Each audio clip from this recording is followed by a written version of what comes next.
तो दोस्तों आप सब कैसे हो। फिर से एक नए वीडियो में आप सबका स्वागत है। आज मैं जा रहा हूँ साउथ अमेरिका से, फाइनली एग्ज़िट ले रहा हूँ आज मैं। जिस काम के लिए हम यहाँ आए थे वो बहुत अच्छे से ख़त्म हुआ है। We all are happy. और अब से कुछ 3-3.5 घंटे में मेरी फ़्लाइट है। टैक्सी नीचे आ गई है, हम लोग निकलने के लिए तैयार हैं और हम निकल रहे हैं। और यहाँ पर अब अकेला रहेगा अभी।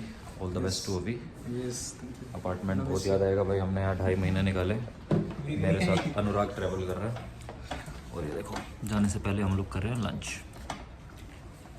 थैंक यू भाई, तेरा हाथ का खाना बहुत याद आएगा भाई, थैंक यू सो मच। इस अपार्टमेंट में रुके थे भाई हम पिछले 6-7 महीने ऑन एंड ऑफ। काफ़ी याद आएगा।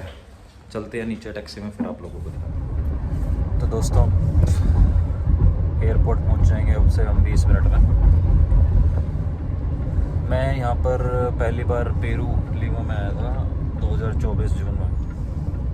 एक ठीक है ऑफिशियल किसी पर्पज़ से आया था, बट ये कंट्री इतनी मतलब अच्छी लगेगी मुझे, इतनी क्लोज बन गई। इसका पहला इंप्रेशन तो मेरा ऐसा ही था कि यार कहाँ मैं किसी गरीब देश में आ गया, कैसे घर हैं, मतलब बहुत ज़्यादा करप्शन के बारे में सुना था, एक्सटोर्शन के बारे में सुना था, यहाँ पे ना क्राइम्स के बारे में सुना था। बट बहुत प्यारी कंट्री है, मुझे बहुत अच्छा लगा यहाँ आके। फाइनली आज मैं यहाँ से जा रहा हूँ, जो मुझे लगता है कि यहाँ दोबारा नहीं आना पड़ेगा कभी। ठीक है वैसे ट्रैवलिंग की उससे, या कभी वैसे आना पड़े तो ठीक है आ जाएंगे, बट ऑफिशियल जो वर्क था, जो ऑन पेपर था, वो सब अच्छे से ख़त्म हो गया। I am very happy, everyone is very happy.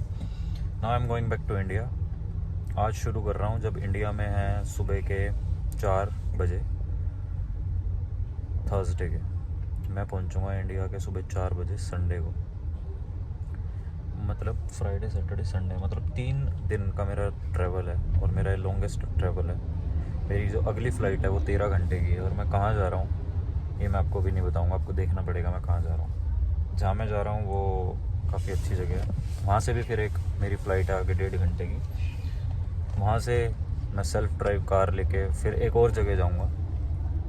तो बने रहना, बहुत मज़ा आएगा आप लोगों को। और अगर आप लोग इंडिया से लीमा आ रहे हैं ए ग्रेड एयरलाइन में, तो ट्रैवलिंग कॉस्ट फ़्लाइट की $3000 है, which is approx 2.5 lakh INR।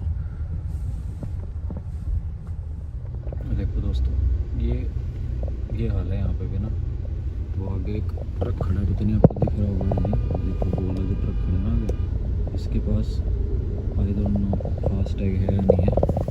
हम लोग इस टोल पे हैं अभी और ये लेट कराएगा भाई फ़्लाइट। ऑलरेडी 1 घंटा मैंने लेट निकला हूँ और ये और लेट कराएंगे। किस टाइम निकालेगा यहाँ से। दोस्तों पहुँच गए हैं एयरपोर्ट हम लोग। ये नया एयरपोर्ट है, पीछे आप देख सकते हो, Jorge Chávez international airport Lima.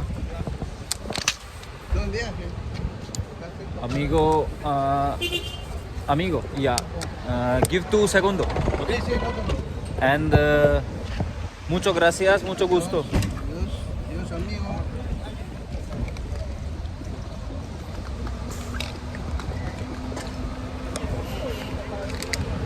हाँ तो दोस्तों पहुँच गए हैं अब एयरपोर्ट पे ना। और मैं आपको बता दूँ, या you take, you give to Segundo, सी सेगुंडो और फ्लेवियो भाई।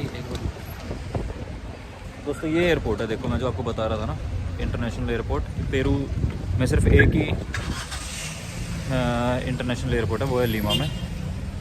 और ये अच्छा एयरपोर्ट बना है, मतलब आसपास ना अगर आप लोग देख सकते हो तो ये एयरपोर्ट अच्छा बना है पहले वाले एयरपोर्ट से, काफ़ी ज़्यादा अच्छा एयरपोर्ट है।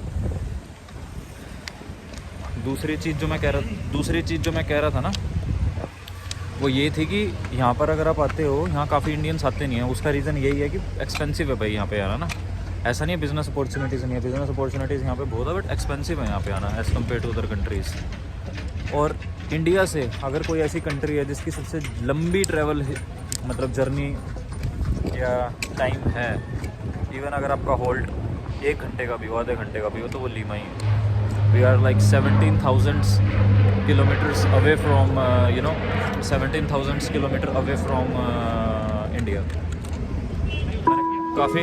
मैंने काफ़ी ट्रैवल किया है,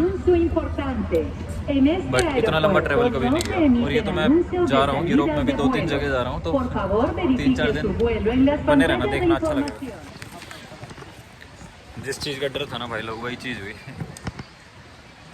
बट इसमें गलती मेरी नहीं थी, गलती इनके इंस्पेक्टर की थी जिसने मेरी यहाँ पर एंट्री करी। मैं शेंगन वीज़ा पे आया हूँ और ये रूल है, अगर आपके पास यूरोपियन वीज़ा है किसी भी कंट्री का तो आप यहाँ 90 डेज़ तक रह सकते हो। मैं 74th डे पे एग्जिट कर रहा हूँ, फिर भी मैंने फ़ाइन पे किया है। एक तो यार एक बात समझ नहीं आती, जब भाई इमिग्रेशन पे बिठा रहे हो, आपको पता है कि भाई सबको स्पेनिश नहीं आती,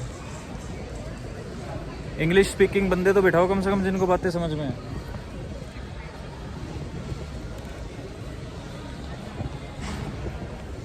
ठीक है, पैसे दे दिए, कोई प्रॉब्लम नहीं है, बट कम से कम चीज़ तो ठीक होनी चाहिए। और कंप्लेंट स्ट्रक्चर इनका ऐसा है, आप कंप्लेंट के लिए स्कैन करो और उसमें 6 दिन लगते हैं। अब 6 दिन भाई जिसकी फ़्लाइट है वो क्यों रुकेगा?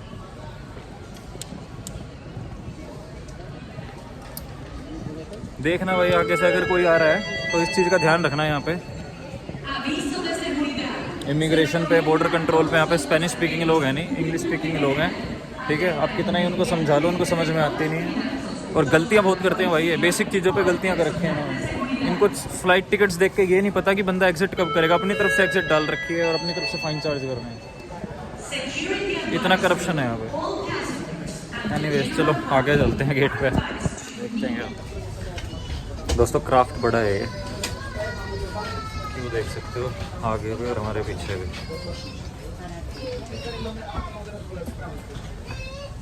1 घंटे पहले बोर्डिंग शुरू कर दी थी इन लोगों ने।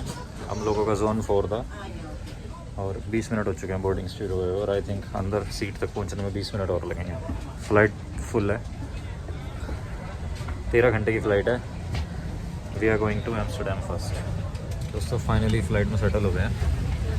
फुल पैक फ़्लाइट है, फुल पैक। 13 घंटे की जर्नी है। एक हमने कॉर्नर सीट बुक करी थी, एक हमने वो वाली कॉर्नर बुक करी थी। बीच की सीट अप्रोक्स क्या होता है ना, काफ़ी टाइम ये खाली मिलती है। वो खाली इसलिए मिलती है क्योंकि वो बीच वाली सीट प्रेफर नहीं करता।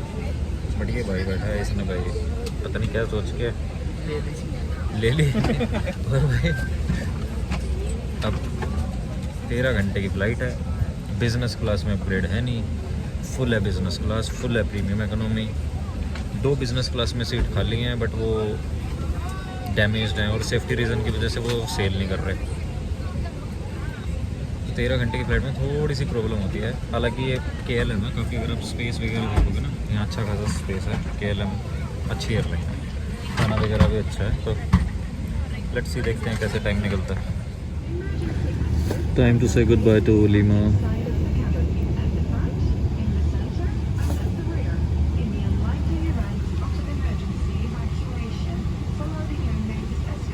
दोस्तों फ्लाइट पूरी फुल है ना।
सर्व किया है इन्होंने अभी ना।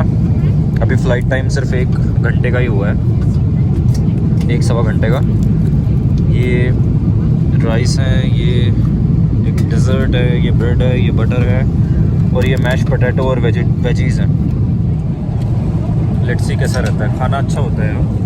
KLM एयरलाइंस की ना खासियत है, इनका खाना काफ़ी अच्छा होता है। ट्राई करते हैं, थोड़ी देर में आपको अपडेट देते हैं। बाकी कैसे हैं दोस्तों आप सब? उम्मीद करता हूँ अच्छे होंगे। अभी कैबिन की लाइट्स ऑफ हैं क्योंकि अभी भी काफ़ी लोग सो रहे हैं। ट्रैवल टाइम जो है अभी 2 घंटे 40 मिनट बचा है और we are about to reach Europe. अगर आप देखोगे पूरा पैसिफिक ओशन क्रॉस करके हम लोग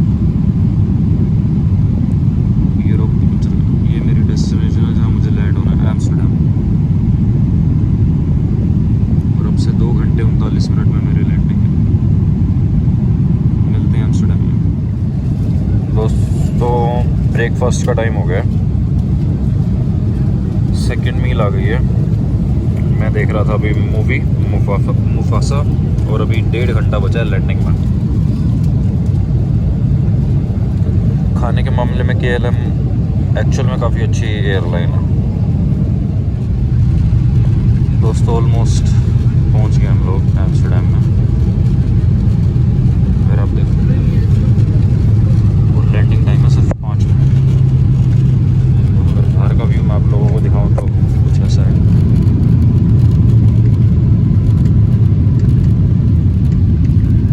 We are over the sea.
दोस्तों फाइनली लैंड हो गए हैं एम्स्टर्डम पे और बहुत ही प्यारा दिन है भाई। यूरोपियन समर्स वैसे भी बहुत ही खूबसूरत होते हैं। समर्स में यूरोप अलग ही दिखता है। अभी जाते हैं हम लोग अपने गेट्स पे। मेरा यहाँ से ट्रांसफ़र है जर्मनी म्यूनिक के लिए। कैसे हो दोस्तों? तो 13 घंटे का फ़्लाइट था। वैसे फ़्लाइट का पता नहीं लगा, मूवी देख ली थी, थोड़ी देर सो गए थे, रात की फ़्लाइट थी। अभी एम्स्टर्डम एयरपोर्ट पे पहुंच गया हूँ मैं। यहाँ से मेरी फ़्लाइट 20 मिनट डिले हो गई है म्यूनिक के लिए। अब से 2-2.25 घंटे में मेरी फ़्लाइट है म्यूनिक के लिए। और मौसम काफ़ी अच्छा है यहाँ पर यूरोप में ना, मतलब एम्स्टर्डम में स्पेसिफ़िकली। आपको जैकेट्स की भी ज़रूरत है मतलब। ठीक है, हम लोगों ने पहन रखे हैं क्योंकि लगेज ज़्यादा है। 2 बैग ऑलरेडी मेरे पास हैं। और पेरू में सीन ये हुआ था कि एज़ पर रूल अगर आपके पास यूरोपियन वीज़ा है तो आप 90 दिन तक पेरू में स्टे कर सकते हो। अगर आप जिस दिन पेरू में एंटर हो रहे हो उस दिन से लेके अगले 6 महीने तक आपका जो यूरोपियन वीज़ा है वो एप्लीकेबल है। मेरी सारी टर्म्स एंड कंडीशन फुलफ़िल हो रही थी, तभी उन्होंने मुझे एंट्री दी। तो जब मुझे एंट्री दी तो मैंने उनको टिकट्स प्रेजेंट करी। तो इमिग्रेशन ऑफिसर ने अपनी तरफ से ही मेरे जो नंबर ऑफ़ डे स्टे थे ना वो 60 लिख दिए उसमें। आई डोंट नो व्हाई, मेरे को नहीं पता। तो जब मैं वापस आया तो मैंने 74th डे जो है चेकआउट किया पेरू से। तो उन्होंने मुझे बोला कि आपका फ़ाइन लगेगा। मैंने कहा भाई फ़ाइन क्यों लगेगा, मेरे पास तो 16 दिन अभी और एक्स्ट्रा हैं। तो थोड़ा सा आर्ग्यूमेंट हुआ। मैं इमिग्रेशन ऑफिसर को बोला, उसने पेनल्टी रूम में भेजा। वहाँ पे वो बोले आप कंप्लेंट कर दो। मैं कंप्लेंट करने के लिए गया और कंप्लेंट का प्रोसेस ऐसा है कि 6 दिन लगेंगे। तो मतलब अब क्या ही बोलें इसमें। और बॉर्डर कंट्रोल पे आपने भाई non Spanish speaking immigration officer बिठा रखे हैं, ये भी गलत है। इंटरनेशनल ट्रैवलर्स आते हैं हर कंट्री से, सबको स्पेनिश नहीं आती ना। आपको जो समझ में आता है उनकी तरफ से आप वही कर देते हो, और यही मेरे साथ हुआ। बट एनी हाउ मेरा फाइन छोटा था, बट छोटे बड़े की बात नहीं होती, जो गलत है वो गलत। चलो दोस्तों, फिर से एक डिले हो गया छोटा सा ना। अभी मेरी फ़्लाइट जो पहले थी वो 3:35 की थी, और जो अभी डिले हो गई है 4:05 पे। यहाँ पे अभी जो मैं हूँ वो डोमेस्टिक यूरोप के, domestic in the sense inter Europe वाले सेक्शन में हूँ, जहाँ से विद इन यूरोप फ़्लाइट्स जाती हैं। डेली काफ़ी फ़्लाइट्स जाती हैं मेरे गेट पे। इससे पहले 2 फ्लाइट ऑलरेडी हैं अभी, और उसके बाद भी 3 फ्लाइट्स, तो गेट्स लगभग बिजी रहते हैं। लेट्स सी 4 बजे ही चलती है या इससे ज़्यादा डिले होती है। एक सरप्राइज़ ये है कि म्यूनिक पहुंच के मैं वहाँ से आगे जा रहा हूँ, इंसब्रक ऑस्ट्रिया, और वो मैं गाड़ी से जा रहा हूँ, सेल्फ ड्राइव कार लेके। और एक सरप्राइज़ है, जब मैं म्यूनिक पहुँचूँगा तब दिखाता हूँ आपको कि मैं किसके साथ जा रहा हूँ।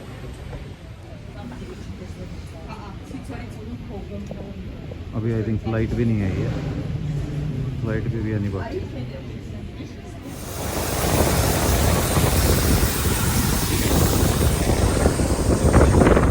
दोस्तों फाइनली आधा घंटा थोड़ी सी लेट हुई फ़्लाइट, बट फिर भी 45-50 मिनट ओवरऑल टाइम लेगी गई अभी चलने में। 1-1.5 घंटे की फ़्लाइट है, पहुँचते हैं म्यूनिक, फिर दिखाता हूँ आप लोगों को।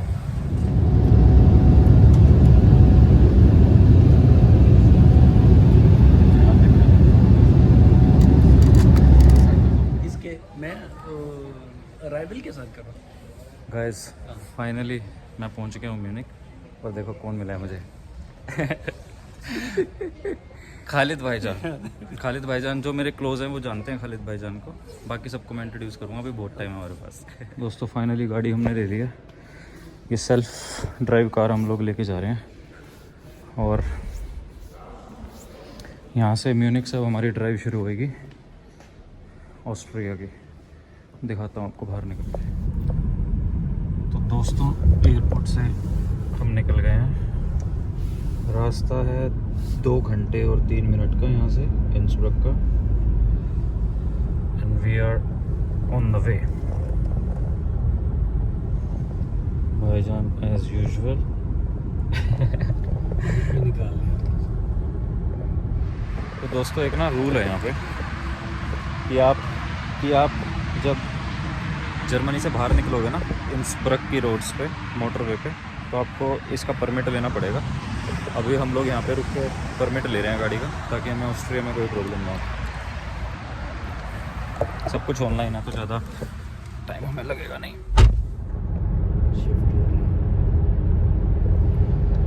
दोस्तों हम इंसब्रक की हाईवे पे आ चुके हैं, और जर्मनी हमने क्रॉस कर दिया है। हाँ जी, है ना जी, अब ये डायरेक्शन बोलिए इंसब्रक के यहाँ पे। और यहाँ से हमारी लोकेशन जो है वो है 1 घंटा 20 मिनट और 136 किलोमीटर।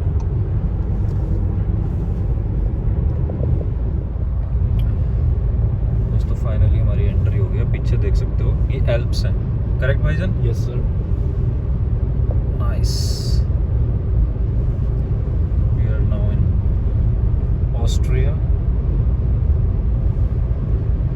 अभी से वाइब्स आनी अच्छी शुरू हो गई हैं।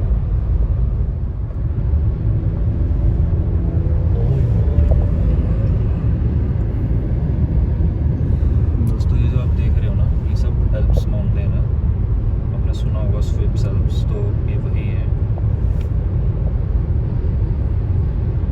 अब से 1 घंटे में हम लोग इंसब्रक पहुंच जाएंगे।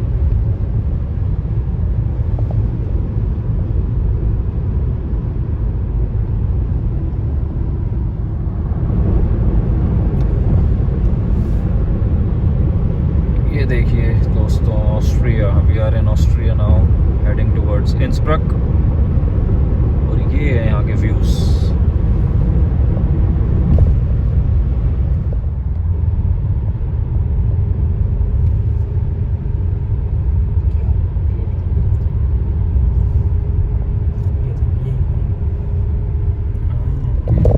ऑस्ट्रिया, अच्छा लैंडस्केप।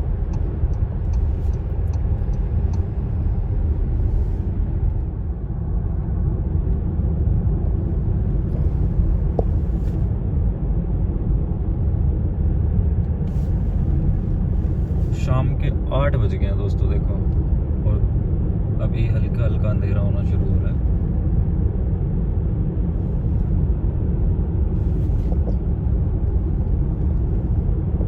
और हम अपनी ड्राइव एंजॉय करते हुए ऑलमोस्ट 35 मिनट में अपने होटल पहुंच जाएंगे। चलते हैं, आपको दिखाते हैं आगे। 20 मिनट का ट्रैवल हो रहा है दोस्तों अब हमारा, और हम पहुंच जाएंगे अपने होटल, मैनिंगर होटल। और ये आप देख सकते हो यहाँ से ऐसे व्यूज़ के बीच में चल रहे हैं अब हम।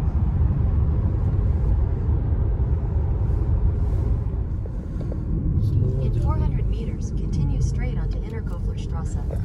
3 मिनट का रास्ता रह गया दोस्तों हमारे होटल का, और हम आ चुके हैं इंसब्रक सिटी में। सिटी में आप लोगों को कल दिखाऊंगा, आज मैं आपको डायरेक्ट दिखाता हूँ होटल में जाते हैं, चेक इन करते हैं, आपको दिखाते हैं। दोस्तों ये देखो, ये रिवर है, हम लोग अभी इंसब्रक में हैं। इस रिवर का नाम है इन रिवर, और इस शहर का नाम ही इंसब्रक इसलिए रखा गया है क्योंकि इन रिवर के ऊपर जो ब्रिज है, ब्रक्स ब्रिज को बोलते हैं। गाड़ी हमने पार्क कर दी है, भाईजान यहाँ से स्लिप निकाल रहे हैं, और उधर हमारी गाड़ी पार्क हो गई है। यहाँ से 500 मीटर की दूरी पे होटल है। अभी होटल में चल के भी दिखाते हैं आपको। दोस्तों ये हमारा होटल है, मैनिंगर होटल। चेक इन हमने ऑलरेडी कर लिया है, लेट मी शो यू।